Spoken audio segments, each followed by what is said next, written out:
My girlfriend texted after stealing $20,000 from my safe. I borrowed money. Don't expect repayment. I replied understood. Then I began the long, slow process of holding her accountable. I 32 male am a carpenter. I build custom furniture.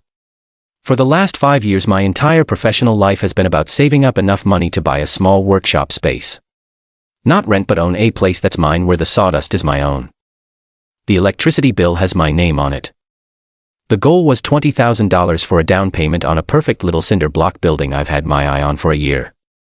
I kept the cash in a floor safe in my closet. Old school, I know. But I like seeing the stacks grow. It felt real. Tangible. My girlfriend Jennifer, 29, knew all about it. We'd been together for 2 years. She was a freelance graphic designer, creative and vibrant. I thought we were building a future. We talked about me getting the workshop, her maybe setting up a small studio in a corner of it. It felt like a shared dream.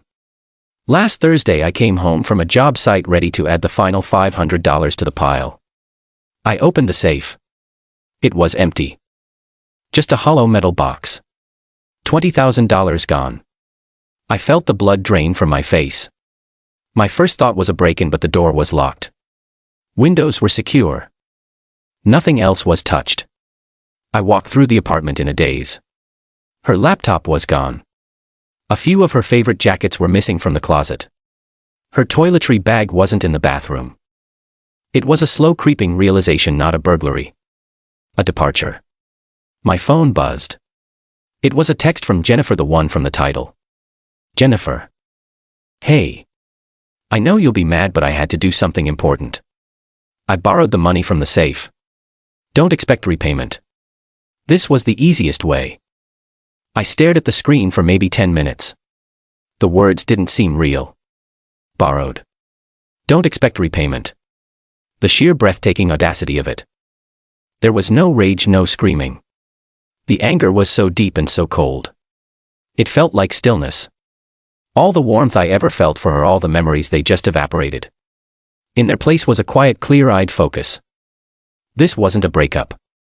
This was a heist. My thumbs moved slowly, deliberately. Me understood. And then I got to work. I didn't call her. I didn't text her again. I took a photo of her text message. I took a photo of the empty safe. I wrote down the date and time. Then I went to my laptop and found every photo I had of us where her personal belongings were visible in my apartment. Her expensive ergonomic chair, her collection of vintage art prints, her high-end digital drawing tablet.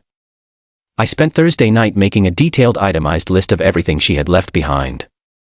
Every single thing. On Friday morning I didn't go to the job site. The first call I made was to my bank to see if I could get a consultation with their legal services. They referred me to a lawyer who specialized in civil litigation. The consultation itself cost me $300 for my emergency fund, a fund I keep separate for tools breaking or medical bills. It felt like the first drop of blood in the water. I laid out the facts, showed him the text, the photos. He leaned back in his chair. He said the text was a golden ticket. It's an admission of taking the money. He explained that because of the amount this wouldn't be simple small claims. This would be a full-blown civil suit in superior court. He was frank about the costs, a retainer of several $1,000s upfront, then hourly billing. He said we had a very strong case to have her pay my legal fees in the end, but there were no guarantees. That was the first moment the cold resolve wavered. I'd lost my $20 and now I had to drain my emergency savings just to start the process of getting it back. For a second I thought about just letting it go, eating the loss, but the image of her text, this was the easiest way, flashed in my mind. Easiest for her. I told him to move forward. The retainer wiped out nearly all of my emergency cash. This is the plan we mapped out, the slow, expensive and correct way. Place all her abandoned property into a secure storage unit. As an involuntary bailee, I have a right to secure the property and a duty to protect it, and she is liable for all associated costs. Send a formal demand letter via certified mail to her parents' house demanding repayment of the $20,000 plus the initial moving and storage costs within 30 days. If, or as the lawyer said, when she fails to respond, we file the civil suit. Then we wait for the system to do its work. So Reddit ADA for starting down this long, expensive path. Part of me is screaming at the injustice of having to pay thousands to get back what was stolen from me, but the other colder part knows this is the only way. This isn't about revenge. It's about ensuring an action this profound has an equally profound consequence. Update 1. It's been a slog. Nothing about this is fast. The demand letter was delivered and signed for at her parents' house a month ago. For weeks the only response was silence. I paid a moving service to professionally inventory and transport her belongings to a storage unit. I have the receipts. The monthly bill for that unit is another expense tacked onto the running total. The financial bleed is real. I've taken on 2 extra cabinet jobs working weekends just to rebuild my emergency fund and cover these new costs. Then about 2 weeks ago the first contact came. A call from her brother Robert. I let it go to voicemail. Voicemail from Robert. William, Robert got your joke of a letter. Listen. I don't know what you're trying to pull, but Jennifer did what she had to for family. It was for a business investment, an important one.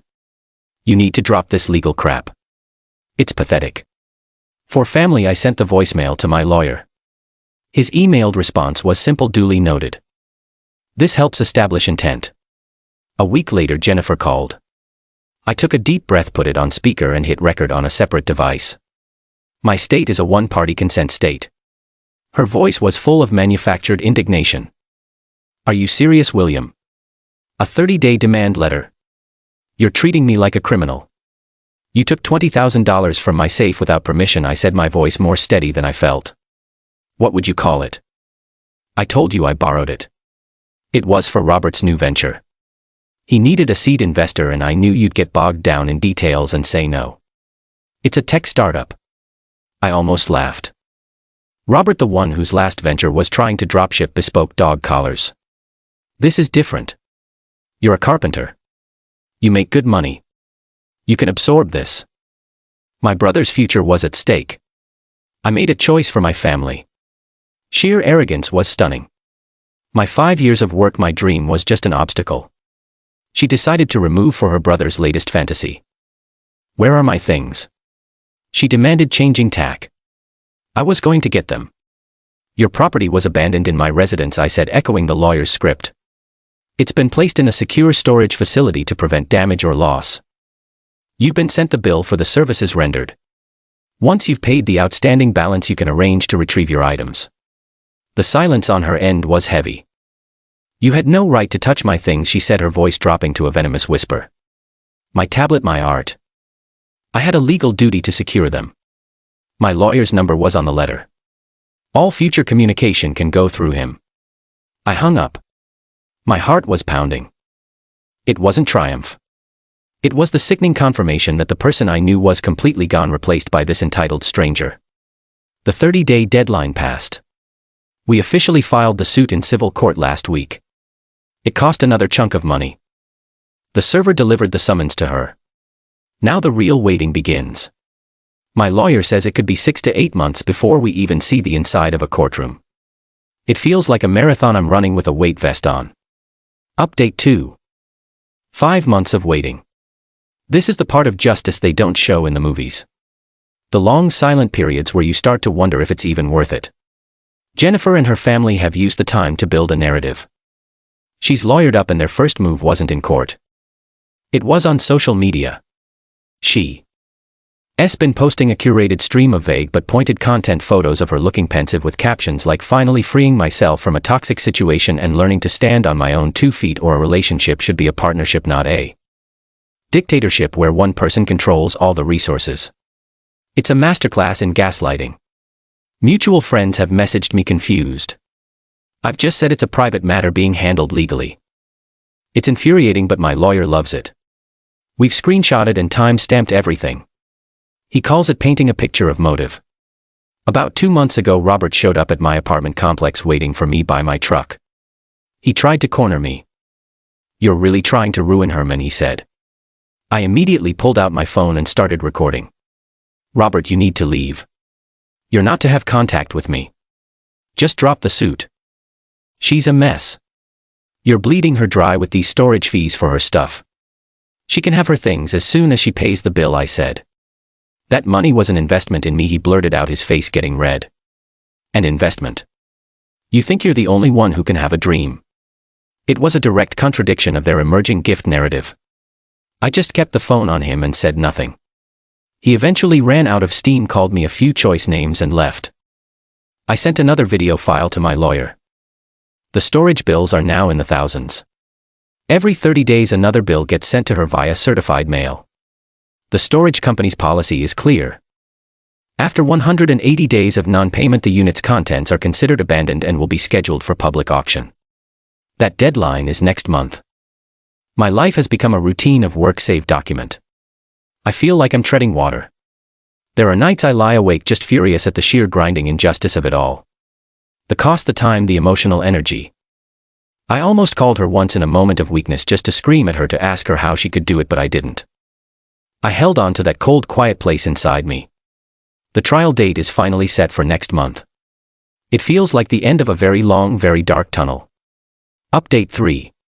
The trial was yesterday. It felt surreal to be in the same room with her and her family after all this time. They sat on one side, a little huddle of defiance. Jennifer was dressed conservatively, looking like she wouldn't hurt a fly. Her lawyer was slick, just as I'd expected. His argument was that we were effectively in a common law marriage and our finances were intertwined. He claimed the $20,000 wasn't a theft but a disputed withdrawal from joint resources. He painted me as a controlling partner who held the purse strings, and that Jennifer took the money in a moment of desperation to fund a joint future investment in her brother's company. It was a plausible-sounding fiction. Then my lawyer stood up. He wasn't slick. He was a carpenter just like me. He built his case piece by piece. Bank records. He produced 5 years of my bank statements showing every dollar in that savings account came from my business account with my name on it. He showed Jennifer's separate accounts. There was no commingling of funds. The text exhibit, he projected it onto the screen. Mr. Vance, the judge said to her lawyer, your client calls it a borrowing in this text, which contradicts the idea of it being a withdrawal from joint funds. Can you explain that? The lawyer fumbled. The voicemail and video. He played the audio of Robert's voicemail and the video of him confronting me, where he repeatedly calls the money an investment. My lawyer pointed out, here we have the recipient of the funds calling it an investment, not a gift or a joint withdrawal. Another contradiction. Social media. He presented the portfolio of her social media posts. Your Honor, these claims of a toxic and financially controlling relationship only began after my client sent a legal demand for repayment. When Jennifer was on the stand, my lawyer asked her one simple question. Miss Vance, if this was a withdrawal from joint resources for a shared investment, why did you feel the need to take it from a safe without Mr. Knowledge and then immediately leave the home you shared? She started to cry, talking about how I was obsessed with the workshop and she was scared. The judge was having none of it. He looked at the evidence and ruled in my favor. Judgment for the full $20,000 plus my documented legal fees plus all outstanding and future storage costs. He called her actions deceptive and executed in bad faith. It wasn't a moment of cheering. I just felt the immense weight of the last 7 months lift off my shoulders. I nodded at my lawyer, turned and walked out without looking at them. Final update. It's been a full year since my life was upended. Winning in court was just the halfway point. The real victory is in the slow, grinding follow-through. After the judgment, there was a 30-day period for Jennifer to pay. Unsurprisingly, she didn't. My lawyer then had to file a separate motion for a writ of garnishment. The court took weeks to process it, then it had to be formally served to her employer's HR department. They in turn had their own processing period. It was another 3 months of waiting after the trial before the consequences finally became real for her. The first garnishment hit her paycheck about 5 months ago. 25% of her gross income. It's the maximum allowed. Around that time, I got a notice from the storage company. Her unit's contents, having been delinquent for over 180 days, had been auctioned off. The auction brought in just enough to cover her outstanding bill of several $1,000s. There was nothing left over. Her expensive chair, her art, her professional equipment, all gone for pennies on the dollar to cover a debt she could have stopped from accumulating at any time. 2 weeks after that first garnished paycheck, my phone rang with a number I didn't recognize. I let it go to voicemail. It was Jennifer, and the frantic, panic tone was one I had never heard before. Voicemail from Jennifer. William, oh my God. You have to call me. They took a quarter of my paycheck. A quarter. I can't pay my rent, my car payment. I didn't know it would be this much. This isn't fair. You've ruined me.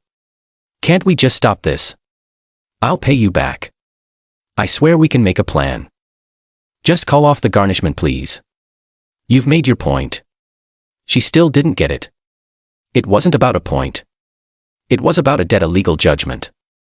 The time for plans was a year ago. I listened to the message and for the first time I felt a sliver of something like pity. But it was small and distant, buried under the mountain of cost and stress she had put me through. I deleted the voicemail and blocked the number. The garnishment payments arrive in my account every 2 weeks. It will take over 3 years for the full judgment to be paid off. It's a slow, steady reminder of the consequences of her actions. I see the for sale sign on that cinder block workshop was finally taken down last month. Someone else bought it. I was disappointed for a day, but then I realized it didn't matter. I'll find another one. The money she stole is slowly being returned and the money I've earned since has been saved properly. I'm building again, but this time my foundation is solid. It's built on a hard-learned lesson. Accountability is a long, slow, and expensive process, but it's worth it.